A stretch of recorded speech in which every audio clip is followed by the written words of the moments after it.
मेघा धाडे पण कधीच हार मानत नाही. हिरोईन टू डायरेक्ट नायिका ते खलनायिका असा हा एक शिफ्ट होता.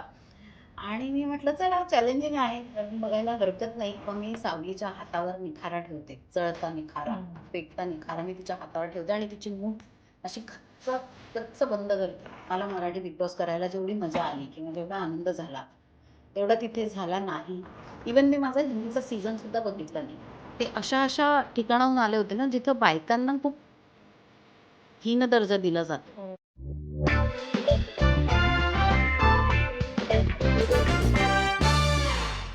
हॅलो हाय नमस्कार. मी सायली कडू कॉकटेल स्टुडिओमध्ये तुमचं सर्वांचं मनापासून स्वागत आहे.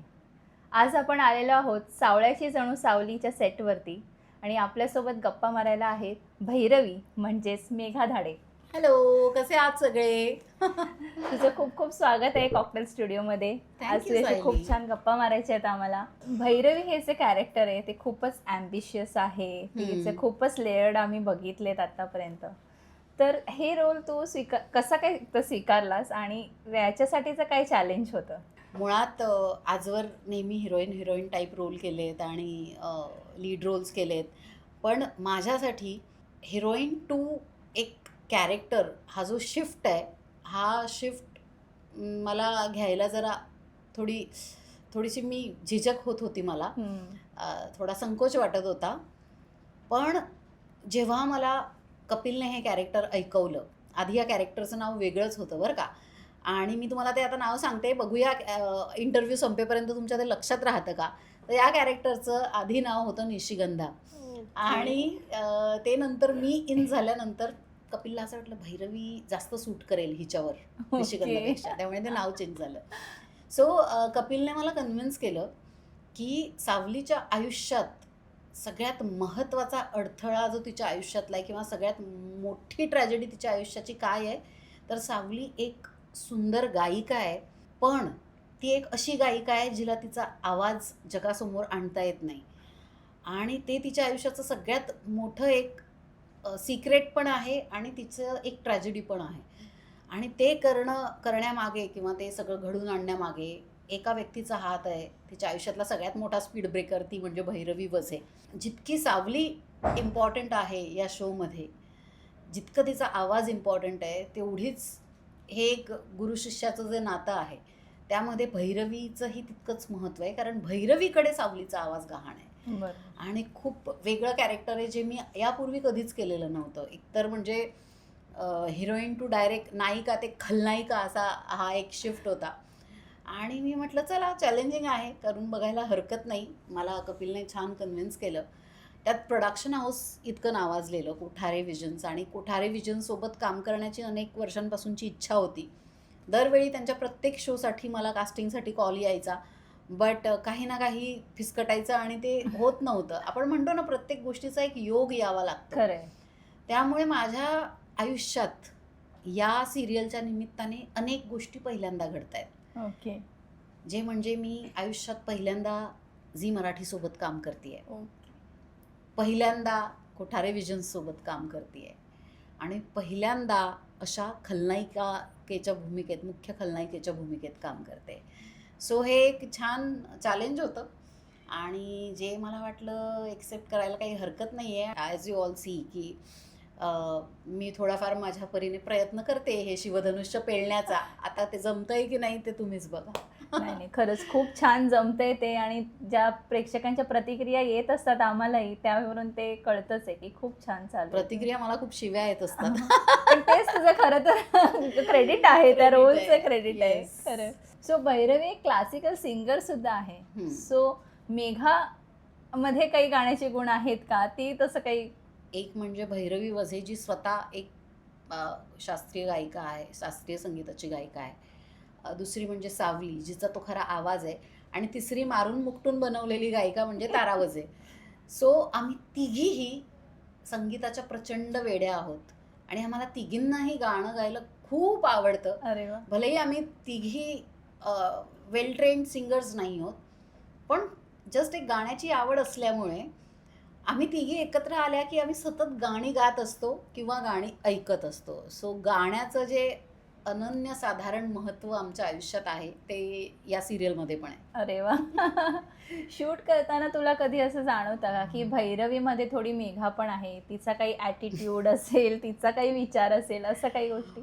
मुळात भैरवी खूप दुष्ट आहे आणि कधी कधी सीन वाचताना मलाच असं खूप वाईट वाटतं की अरे इतकं कोणी दुष्ट कसं असू शकतं, एवढा वाईटपणा कसा असू शकतो कोणामध्ये. कारण मुळात माझा तो स्वभाव नाही आहे कोणाशी वाईट वागणं किंवा कोणाला वाईट वागवणं किंवा अ, कोणाची फसवणूक करणं, हा बिलकुल माझ्या स्वभावाचा भाग नाही. पण भैरवीत काही गुण आहेत जे मेघातही आहेत. आणि ते काही गुण म्हणजे भैरवी काही झालं तरी हार मानत नाही. मेघा धाडे पण कधीच हार मानत नाही. भैरवी वझे हे एक असं कॅरेक्टर आहे जी तिच्या मुलीसाठी काय वाटेल ते दिव्य करू शकते. तिने जी पातळी गाठली ते सगळं एक आई म्हणून तिच्या मुलीचं नाव व्हावं, मुलीची मोठी प्रतिष्ठा व्हावी, यासाठी ती जे काय करत राहिली की माझ्या मुलीला जगातलं सगळा फेम नेम सगळं काही मिळावं. बरोबर.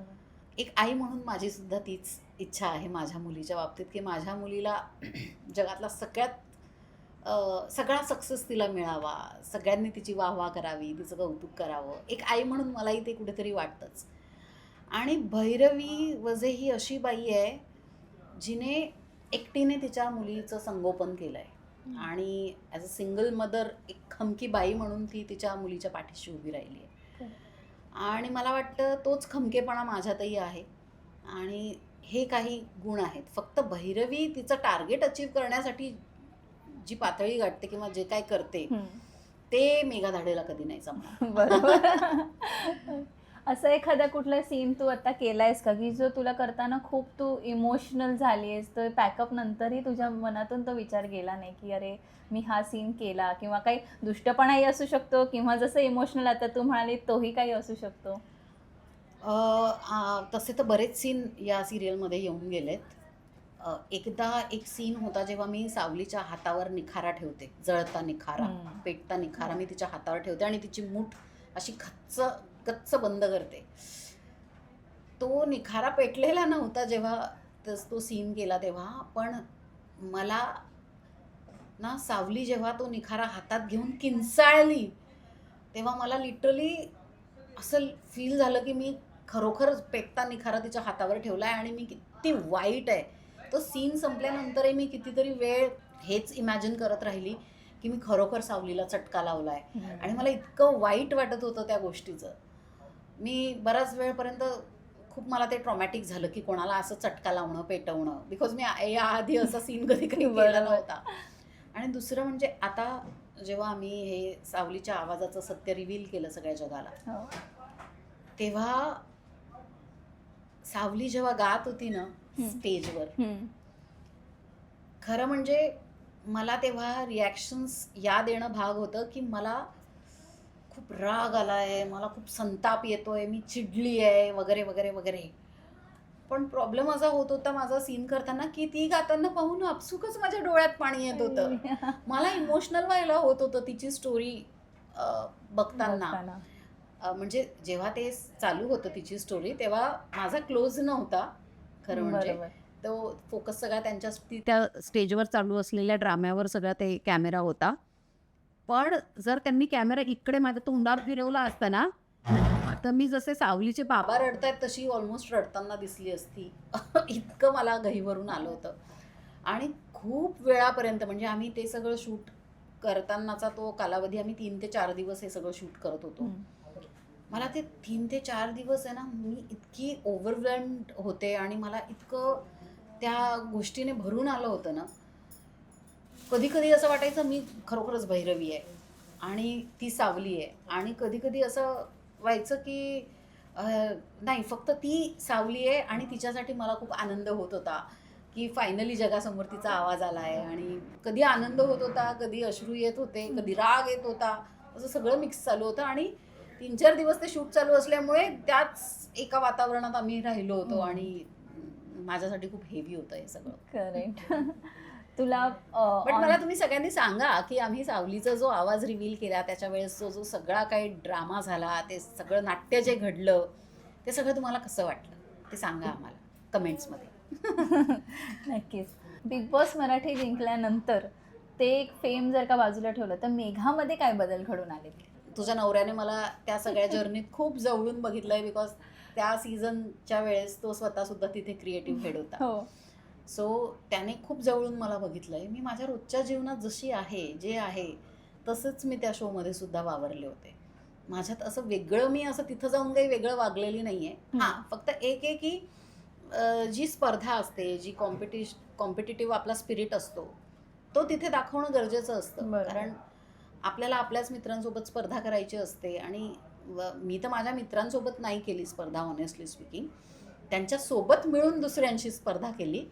बट मी आहे रिअल लाईफमध्ये अशी की येणाऱ्या टास्कला किंवा आलेल्या प्रत्येक आव्हानाला, म्हणजे असं कोणी अंगावर आलं तर शिंगावर घेण्याची जी माझी वृत्ती आहे, ती मी तिथंही दाखवली. सो ॲक्च्युली मी तशीच आहे, फार काही बदलले नाही आहे. हां, पण आयुष्य एका अर्थाने असं बदललं की इतके सगळे सिनेमे केल्यानंतर, सिरियल्स केल्यानंतर जी ओळख तेव्हा, म्हणजे 12 वर्ष काम केल्यानंतर जी ओळख मिळाली नव्हती, ती त्या शोच्या निमित्ताने मला मिळाली. आणि घराघरात, कारण त्यावेळेस लोक कॅरेक्टरच्या नावाने ओळखायचे ना, कधी बरोबर. भाषा, कधी अंजली, बरोबर. अशा वेगवेगळ्या कॅरेक्टर्सच्या नावाने किंवा फिल्म्समध्ये जे कॅरेक्टर असेल त्याच्याने ओळखत होते. बट आता लोक मला मेघा धाडे म्हणून ओळखायला लागले. माझं नाव ॲक्च्युली लोकांना आधी नीट घेताना कन्फ्युजन व्हायचं, मेधा घाडे किंवा मेघना, असं वेगवेगळी नावं घेत होते. पण त्या शोने मला मेघा धाडे अशी ओळख मिळवून दिली. नक्कीच नक्कीच. त्यानंतर तू हिंदी बिग बॉस मध्ये पण गेली होती. येस. सो तिथे कसा अनुभव होता? हिंदी आणि मराठीमध्ये तुला काही फरक जाणवला का? बापरे, खूप वेगवेगळे शो आहेत दोघेही. आणि मला मराठी बिग बॉस करायला जेवढी मजा आली किंवा जेवढा आनंद झाला तेवढा तिथे झाला नाही. बिकॉज मराठीत जसे कंटेस्टंट असतात, म्हणजे आपण इंडस्ट्रीतलेच लोक तिथं एकमेकांना कम्पीट करत असतो ना. मोस्टली सगळेच इंडस्ट्रीतले होते आमच्या सीझनमध्ये, सगळे एकमेकांना ओळखणारे असे, म्हणजे मी ऑलमोस्ट सगळ्यांसोबतच कामं केलेली होती. बरं. सो मराठी बिग बॉसमध्ये जेव्हा गेले होते तेव्हा सगळ्या आर्टिस्टला ओळखत होते. आणि त्यांचे करिअर, त्यांच्या जर्नीज, त्यांनी केलेली मेहनत ही सगळी माहीत होती. त्यामुळे, आणि सगळ्यांनाच एकमेकांबद्दल तसं माहीत होतं, त्यामुळे कधी खूप सीमा लांघल्या नाही गेल्या. भांडणं झालीत, बरं. नाही असं नाही. पण आत्ता जे आपण बघतो, ज्या लेवलचं बोललं जातं एकमेकांना, आम्ही ती पातळी कधीच नाही गाठली, कुणीच नाही गाठली. प्रत्येकाने खूप डिग्निटी ठेवून एकमेकांशी चर्चा केली. म्हणजे आमची भांडणं मुळात झाली तर टास्कमध्ये व्हायची. टास्कच्या बाहेर कुणीही दाखवून द्यावं की आम्ही भांडलो. टास्क व्यतिरिक्त आम्ही नाही भांडायचो. टास्कमध्ये जे काय भांडणं व्हायची ती व्हायची. जसा टास्क संपायचा आम्ही पुन्हा सगळे एकत्र बसायचो, एकत्र जेवायचो. मी किचन सांभाळायचे सगळं, तेव्हा मी विचारायचे कोणाला काय हवं आहे, काय नको आहे. सो आम्ही टास्क संपल्यानंतर ती रायव्हलरी थोडी बाजूला ठेवायचो, टास्कमध्ये पुन्हा एकमेकांना भिडायचो. इथे टास्क करताना नाही भांडत ही लोक जास्त, टास्कच्या व्यतिरिक्त जी 24 तास यांची बडबड चालू असते, बापरे, जे काही धिंगाणा घालत असतात त्या 4 पोरी. सो तसं आमच्या सीझनमध्ये नव्हतं. सो आमची टास्क व्यतिरिक्त फार भांडणं व्हायची नाही. व्हेअरॅज हिंदी बिग बॉसमध्ये बघितलं तर तिथं 24 तास भांडणं चालू असतात, कंटिन्युअसली भांडणं चालू असतात. आणि कोण कोणाला फार ओळखत नसतं. म्हणजे मी केलं आहे हिंदी इंडस्ट्रीत काम. करणवीरला मी ओळखत होते, करणवीर बोरा आमच्या सीझनला होता. दीपिकाला मी ओळखत होते. अजून 1-2 कंटेस्टंट्स ओळखीचे होते. बट जे इतर, म्हणजे दीपक म्हणा, तो दीपक ठाकूर, किंवा इतर जे नॉन फिल्मी बॅकग्राऊंडची काही लोकं जी आली होती, त्यांच्यासोबत ॲडजस्ट करायला खूप डिफिकल्ट होतं. कारण ते अशा ठिकाणाहून आले होते ना, जिथं बायकांना खूप हीन दर्जा दिला जातो. ओके. म्हणजे कुणी हरियाणा, यूपी अशा ठिकाणाहून आल्यावर आपण बघतो की जसा महाराष्ट्रात बायकांना मानसन्मान मिळतो किंवा ज्या अदबीने बोललं जातं, तसं तिथं नाही आहे पद्धत. सो ती गोष्ट मला खूप खटकली. त्यात मी मराठीतनं आली आहे या गोष्टीचं पण त्यांना फार, जसं हे मी मराठी बिग बॉसची विनर या गोष्टीचं त्यांना चक्क त्यांना गंमत वाटायची, हसू यायचं. आणि मला त्या गोष्टीचा खूप राग यायचा मग मी त्यांना सडेतोड उत्तर द्यायची. माझी त्या घरात असताना खूप भांडणं झाली बरोबर. त्या लोकांशी. बट मला नाही तिथली मेंटॅलिटी आवडली. समहाऊ मी नाही खूप रिलेट केलं स्वतःला तिथल्या जागेशी किंवा तिथल्या ह्याच्याशी. आजही मला आठवणी जास्त माझ्या डोक्यात काही आहेत ना बिग बॉसबद्दलच्या, त्या सगळ्या मराठी बिग बॉसबद्दलच्या आहे. इवन मी माझा हिंदीचा सीझनसुद्धा बघितला नाही आहे, कारण मला तो बघावासाच वाटला नाही ना. मी तिथल्या लोकांशी खूप अटॅच्ड झाले. एक दीपिका आहे, श्रीशांत आहे, आमचा शिवाशीष आहे किंवा जसलीन मधारू आहे, सबा, सोमी, या लोकांशी मी टचमध्ये आहे. बाकी मी कोणाशी फार टचमध्ये तिथल्या नाही. बट हां, मराठी बिग बॉसचे आमचे जेवढे कंटेस्टंट आहे, आजही आमचा ग्रुप आहे. आजही सई, पुष्की, शर्मिष्ठा हे माझे बेस्ट फ्रेंड्स आहेत. स्मिता, आस्था तितका छान मित्र झाला तोही आहे. रेशमताईचा आणि माझा तर एक वेगळाच बॉन्ड आहे. सो सुशांत माझा मित्र होता तेव्हाही आणि आजही आहे. सो आम्ही सगळे एकत्र आहोत. आऊला तर मी म्हणजे माझ्या हृदयाच्या कोपऱ्यात असं बसवून ठेवलेलं आहे. इतकी मला आऊ आवडते आणि आवडत राहील कायम. So we all were like a big family आणि still we are like a family and we love each other. बरोबर. आताही नवीन बिग बॉसचा सीझन सुरू झालाय, तर तिथल्या तू स्पर्धकांना काय सांगू शकशील, काय संदेश देशील? सर हा काय करा? हेच सांगेन की शेवटी हा एक गेम आहे. इथून बाहेरही पडायचं आहे, बाहेरच्या जगालाही फेस करायचं आहे आणि ज्यांच्यासोबत आत्ता त्या घरात आहात त्यांनाही फेस करायचं आहे. पण मी आता जे सांगते ते त्यांच्यापर्यंत पोचणार नाही, पण कदाचित ते बाहेर आल्यानंतर हा इंटरव्ह्यू बघतील.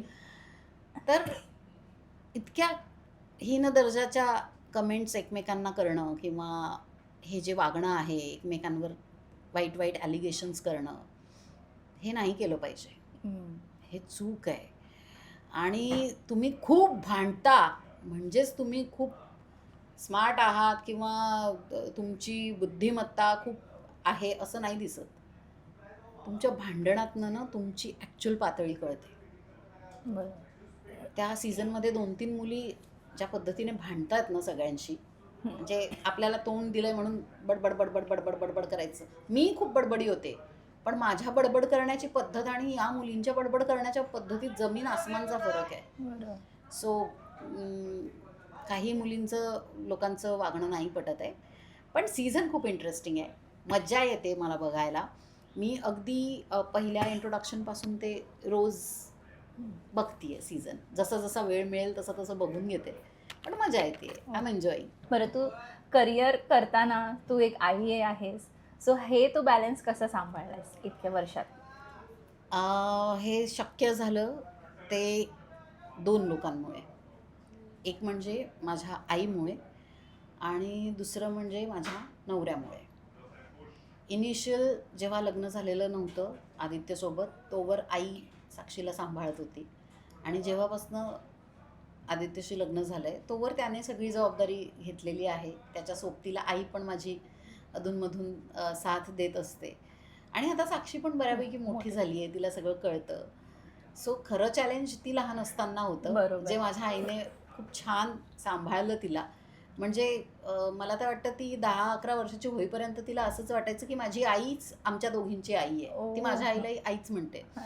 सो साक्षीची खरी आई माझी आई आहे आणि मग नंतर मी तिची दुसरी आई असं म्हणायला हरकत नाही. सो निभावलं गेलं सगळं.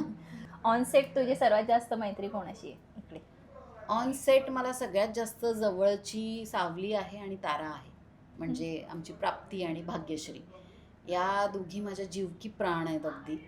आणि आम्ही तिघीच या रूममध्ये असतो. ही आमच्या तिघींची खोली आहे. ओके. सो मैत्री तशी सगळ्यांशी झाली आहे छान. म्हणजे आमची अमृता म्हणजे मानसी तर आधीपासूनची मैत्रीण आहे. सुलेखा ताईला पण आधीपासूनच ओळखत होते, तर इथं येऊन एकमेकींशी छान गप्पा मारता आल्या, एकमेकींना छान ओळखता आलं. सो तिच्याशी खूप छान ट्युनिंग जमलंय. आणि आमची जयंती, सो जयंती पण खूप गोड मुलगी आहे, अमेझिंग ॲक्ट्रेस आहे. मी तर तिच्या ॲक्टिंगच्या अतिशय प्रेमात आहे. मला प्रचंड तिचं काम आवडतं. आणि या सगळ्या मैत्रिणी आहेत. सोबत आमचं सारंग पण आहे. सारंग सुद्धा आमच्याकडे इथं येऊनच डबा खातो आम्ही. इथं आमचं लंच ब्रेक इथेच असतो. ओके. सो इतके सगळे फ्रेंड्स झालेत या शोच्या निमित्ताने. बट येस, सावली आणि तारा या दोघी ऑलवेज स्पेशल आहेत आणि राहतील. अरे वा. बरं, एक लास्ट क्वेश्चन आहे. जर भैरवीला स्वतःचं समर्थन करायचं असेल तर ते एक ओळीत कसं करेल? खूप कमी लोकांमध्ये हे असतं की घराण्याचं नाव आणि प्रतिष्ठा जपून ठेवणं आणि ती परंपरा पुढे चालू ठेवणं. सो भैरवीच्या आयुष्यात संगीत, घराण्याची प्रतिष्ठा आणि तिची तारा या 3 गोष्टी भैरवीकडनं सगळं काही करून घेतात. सो भैरवी जे काही करते ते यासाठी करते. आता तुम्हीच सांगा की यात माझं काय चुकलं? Okay, thank you so much Megha. इतक्या मनमोकळ्या गप्पा मारल्यास तू आमच्यासोबत. आम्हाला खूप छान वाटलं. थँक्यू सायली. मला पण खूप मजा आली या गप्पा मारायला. कॅन्डिड गप्पा.